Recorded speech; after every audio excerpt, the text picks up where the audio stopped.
মই মুখ্যমন্ত্ৰী হৈ থকালৈকে অসমত মিয়া শান্তিত থাকিব নোৱাৰে এটা পাক্কা কথা মিয়া শান্তিত থাকিব নোৱাৰে যিসকল মিয়া সন্দেহযুক্ত নাগৰিক তেওঁলোকক কষ্ট দিয়াই মোৰ কাম গতিকে কষ্ট পাই থাকিব এনেকে সাংবাদিকৰ আগতে দুখ প্ৰকাশ কৰি থাকিব বাকী ৰাস্তা নাই গোৱালপাৰাত হৈ গ'ল 2 এদিনতে নগাঁৱত এভিকশ্যন 2 এদিনত যিমানে এটা ষ্টেটমেণ্ট বেছি দিব সিমানে এভিকশ্যন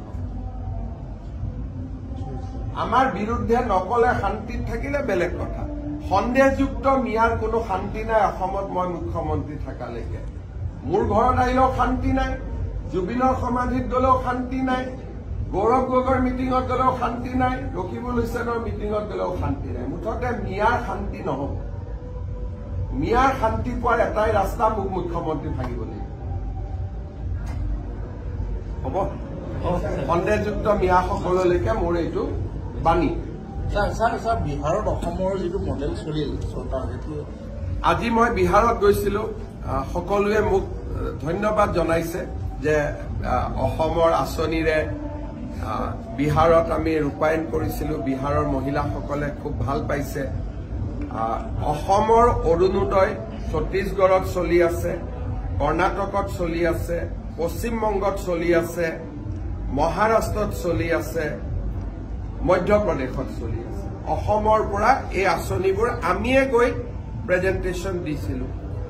এতিয়া অসমৰ সেল্ফ হেল্প গ্ৰুপৰ সহায় কৰা মডেল বিহাৰলৈকে গৈছে অনাগত দিনত মই নিশ্চিত যে আন জাগাবিলাকতো যাব সূৰ্য অসমৰ পৰা উত্তৰ পূৰ্বত উদয় হয় গতিকে এতিয়া বিভিন্ন চৰকাৰী আঁচনিৰ কল্পনা অসমৰ পৰা আৰম্ভ হৈছে আৰু আজি যদি আপোনালোকে মোৰ টুইটত দেখিছে যে নতুন 3খন ক্ৰিমিনেল ল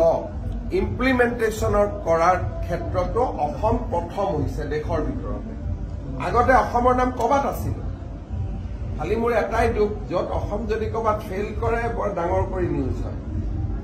ষ্টেণ্ড কৰি পাছ কৰিলে নিউজটো নহয় তেতিয়া মইহে অকল টুইটত দি থাকিব লাগে আজি অসমৰ চাহ বাগিচা আৰু আদিবাসী সম্প্ৰদায়ৰ বাবে এটা স্মৰণীয় দিন অসম চৰকাৰে চৰকাৰী চাকৰিত চাহ বাগিচা আৰু আদিবাসী জনগোষ্ঠীৰ লোকৰ বাবে 3% পদ সংৰক্ষণ কৰাৰ সিদ্ধান্ত লৈছিল সেই সিদ্ধান্ত অনুসৰি আজি 372 গৰাকী শিক্ষক শিক্ষয়িত্ৰী LP ME পৰা আৰম্ভ কৰি গ্ৰেজুৱেট টিচাৰৰ পৰা পোষ্ট গ্ৰেজুৱেট টিচাৰলৈকে এই 3% সংৰক্ষিত আসনৰ বিপৰীতে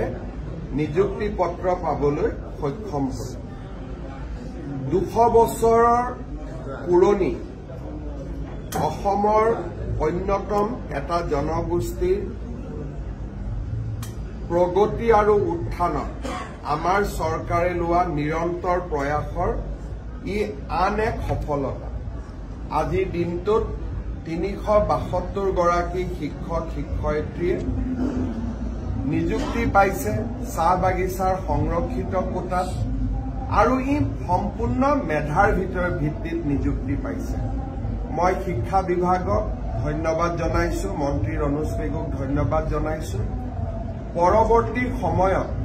ডিসেম্বৰ মাহৰ ভিতৰত আৰক্ষী এডিআৰই বা আমাৰ হেলথ ডিপাৰ্টমেণ্টত কেইবা যুৱক যুৱতী চাহ বাগিচাৰ যুৱক যুৱতীয়ে এনেকৈ 3% সংৰক্ষিত আসনত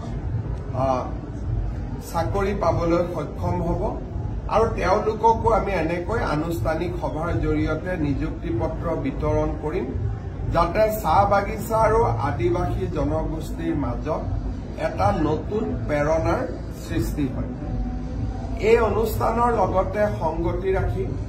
বিনামূলীয়া নামভৰ্তিকৰণৰ বিপৰীতে মহাবিদ্যালয় আৰু বিদ্যালয়সমূহৰ পৰিচালনা সমিতি বা অধ্যক্ষসকললৈ আজি আমি প্ৰায় 132 কোটি টকা মুকলি কৰি দিছো এই বছৰ অভূতপূৰ্বভাৱে ছাত্ৰ ছাত্ৰীসকলে বিনামূলীয়া নামভৰ্তিৰ সুবিধা গ্ৰহণ কৰিছিল। আজি আমাৰ কলেজ স্কুলত পঢ়ি থকা 100 জন ছাত্ৰ ছাত্ৰীৰ 80 গৰাকী ছাত্ৰ ছাত্ৰীয়ে বিনামূলীয়াকৈ নামভৰ্তি কৰা। তেওঁলোকে বিনামূলীয়াকৈ নামভৰ্তি কৰাৰ পিছত এই নামভৰ্তিৰ বাবে মহাবিদ্যালয়সমূহে পাবলগীয়া ধন চৰকাৰে উভতাই দিয়ে। এইবাৰ আমি যথেষ্ট বেছি টকা উভতাই দিবলগীয়া হৈছে। কিন্তু লগতে এটা আনন্দৰো দিশ এইটো যে বহুত ল'ৰা ছোৱালী এইবাৰ কলেজত এডমিশ্যন লৈছে। ৰাজহুৱা শিক্ষানুষ্ঠানৰ প্ৰতি ছাত্ৰ ছাত্ৰীসকলৰ ধাউতি বৃদ্ধি পাইছে।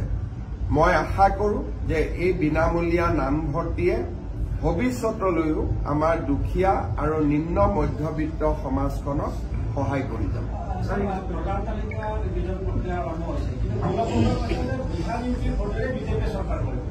তাৰমানে তেওঁ ইনডাইৰেক্টলি ক'লে যে বিজেপিৰ চৰকাৰ হ'বই। মই তেওঁক ধন্যবাদ জনাইছো। মই ইমান 8-9লৈকে নাযাওঁ, সেইটো মোৰ কাম নহয়। মইতো মুখ্যমন্ত্ৰী। 8-9 কাম ইলেকশ্যন কমিশ্যনৰ। কিন্তু ইলেকশ্যন নহওঁতে কংগ্ৰেছে হাত দাঙি দিলে আৰু প্ৰতিদিনেও মোটামুটি মানি ললে যে চৰকাৰ বিজেপিৰে হ'ব। গতিকে মই আগতীয়াকৈ তেখেতসকলক গভীৰ ধন্যবাদ আৰু কৃতজ্ঞতা জনাইছো আৰু আমাৰ শপত গ্ৰহণ অনুষ্ঠানলৈ তেওঁলোকক নিমন্ত্ৰণ জনাইছো। এইটো কি ইংৰাজী কম? এইটো আমাৰ অসমীয়া ঘৰুৱা কথা। এইটো ইংৰাজীত কৈ কি লাভ হ'ব?